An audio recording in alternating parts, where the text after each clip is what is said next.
Tonight's bedtime story is called The Importance of Being Ernest Goes to Camp, and it's about a troupe of young actors and the liberty that comes with insignificance. Here we go. The youth drama class was putting on a short play entitled Films Forever, and, without asking, the director had assigned Jerry the part of Ernest Goes to Camp, the movie itself, not the actual character of Ernest. Jerry's costume was a rectangular box with a poster for Ernest Goes to Camp pasted onto the front.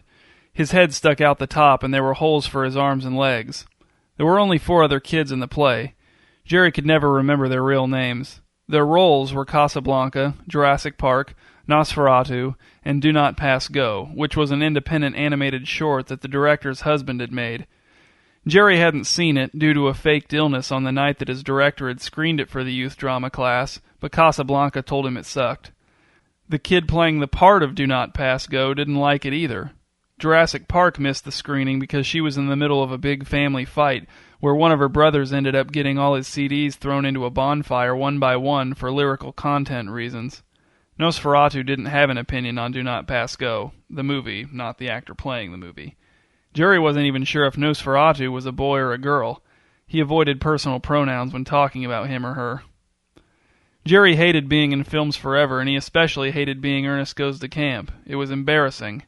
His only consolation was that Ernest Goes to Camp didn't have too many lines.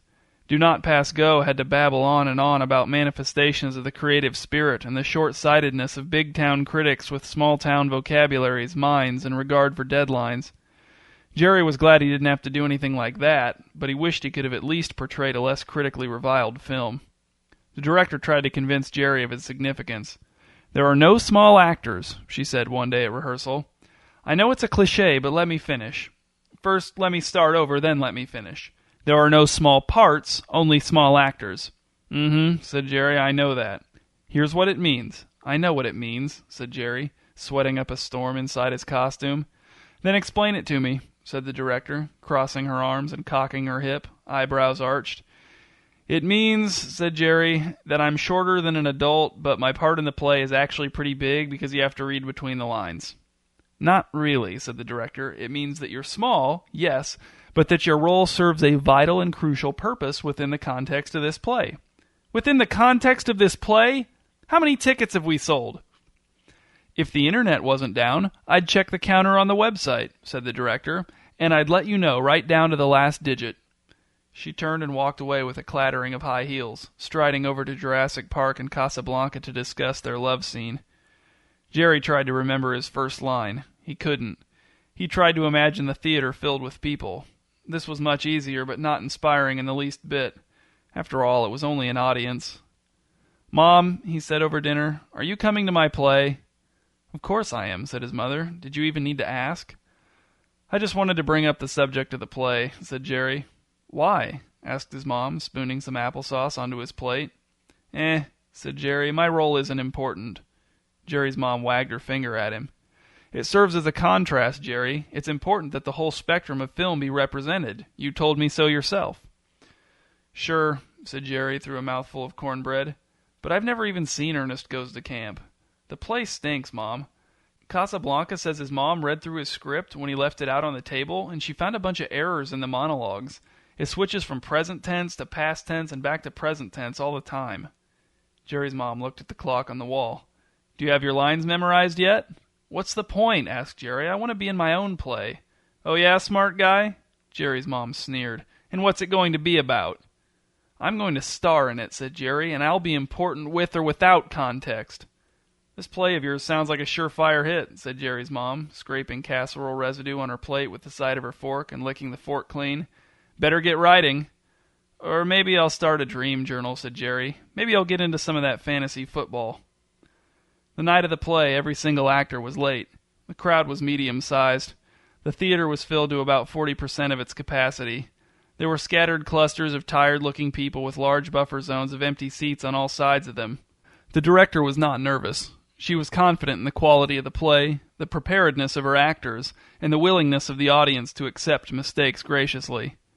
Jurassic Park tried to kiss Jerry before he went on stage for his first scene, but their bulky costumes got in the way and they couldn't stretch their necks far enough to touch lips. Jerry was moderately relieved.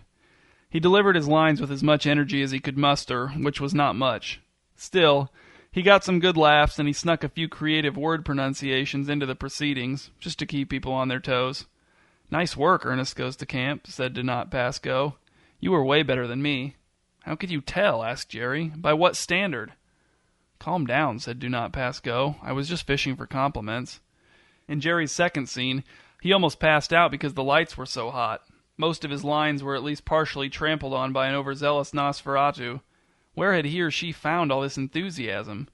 The scene was about defining success, so Jerry improvised a bunch of material, some of which was bound to get him into hot water with his mom, but oh well.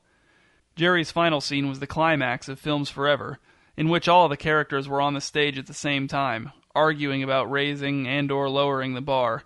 A good chunk of the scene was spent stiffly bickering over whether or not atomic weight was an apt illustration of one of the argument's key points. Jerry was pretty much just supposed to stand in the background as a visible but silent counterpoint of some kind. He took this opportunity to scan the crowd with his tired eyes. He saw a few teachers from school, some parents, some grandparents, some friends of the director's husband, some uncute couples on bad dates. It was as typical as an audience can be.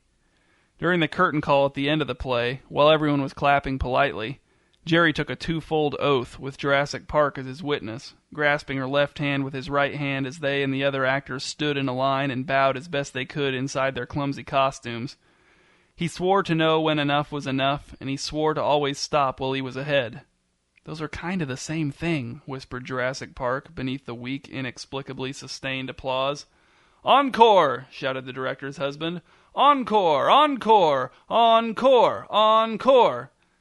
The actors looked around at each other in confusion. "We don't have an encore," Jerry called back to the director's husband, who was still chanting. The other actors stood in silence, deferring to Jerry. "We're all out of lines." "Do the second scene again," shouted the director's husband, "as your encore. Encore! Encore!" "Oh yeah," Jerry shouted. "Big surprise. The second scene? The scene that 75% Do Not Pass Go's monologue? This play is trite. Why would anyone want to see more? It's trite."